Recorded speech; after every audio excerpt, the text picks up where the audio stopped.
On the holiest night of Ramadan, more violence on the streets of occupied East Jerusalem. Palestinian protesters threw water bottles.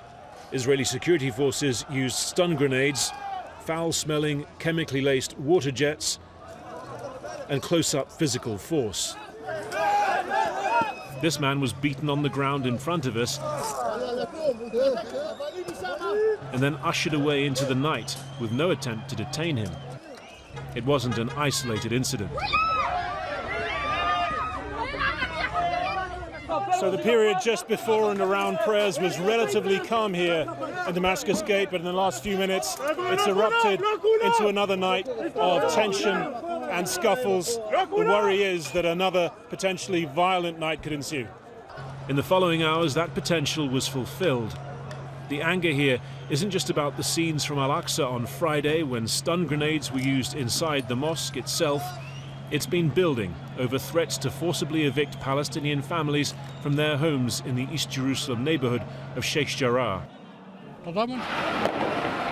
It's been present since the start of the holy month, when pandemic-weary people found a major post-prayers gathering point barred off. And it's been exacerbated by interventions from the Israeli far right. There are concerns of a further deterioration. On Monday, thousands of Jewish Israelis are set to march through the old city's Muslim quarter to mark the Israeli seizure of East Jerusalem in 1967, on the same day as a Supreme Court hearing on the Sheikh Jarrah evictions.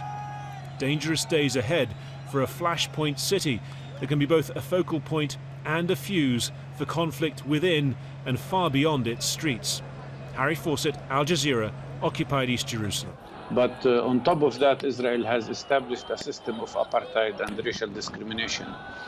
The vast majority of Palestinians today are prohibited from reaching Jerusalem and participating in the prayer in the mosque, as much as the Christians were also prohibited from participating in the Eastern, during Easter time, to be in the Church of Holy Sepulchre.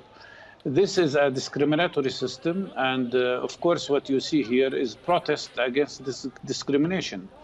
On top of that, Israel, as you have indicated, is trying to conduct ethnic cleansing in one of the major neighborhoods in Sheikh Jarrah, as much as they do that also in other neighborhoods in Jerusalem.